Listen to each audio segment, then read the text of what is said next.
ताज़ा तरीन अपलोड्स की नोटिफिकेशन हासिल करने के लिए हमारे चैनल को सब्सक्राइब करें और साथ में दिए गए घंटी के निशान को दबाना ना भूलें।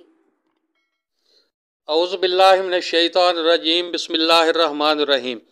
अस्सलाम वालेकुम नाजरीन, आज हम आपकी खिदमत में एक मालूमाती वीडियो लेकर हाजिर हैं कि सांप का गोश्त खाकर ऊँट पानी क्यों नहीं पीता और ऊँट की कौन सी चीज़ सांप और बिच्छू के कांटे में तरियाक का काम करती है।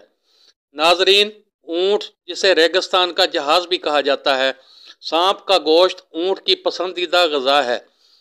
इसे सांप का गोश्त बेहद इश्तियाक देता है तो वो उसे खाना शुरू कर देता है।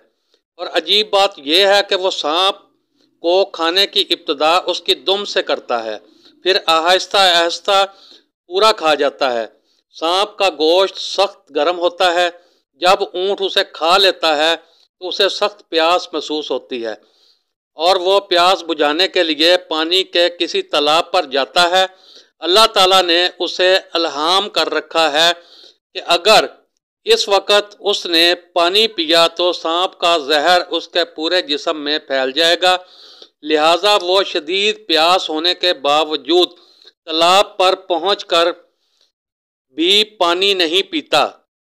फिर वो ज़ोर ज़ोर से बुलबुलाने लगता है जैसे वो किसी मुश्किल में मुब्तला हो और किसी को अपनी मदद के लिए पुकार रहा हो। उस वक्त ऊँट की आंखों से आंसू बहने लग जाते हैं। अल्लाह ने उसके पपोटों के नीचे दो छोटे छोटे गड्ढे बनाए हुए हैं।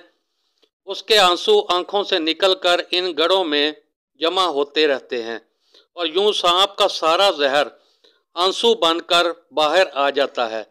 अक्लमंद सारबान इस गड्ढे में जमा शुदा पानी को किसी साफ शीशी में भर लेते हैं और जहरीला पानी सांप और बिच्छू के कांटे में तरियाक का काम देता है और इंसान को जहर से कोई असर नहीं होता।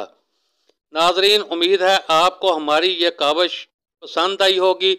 मेहरबानी फरमाकर हमारे चैनल को सब्सक्राइब करें और वीडियो को लाइक करें और शेयर करें ताकि हम आपके लिए मालूमाती वीडियोस लाते रहें।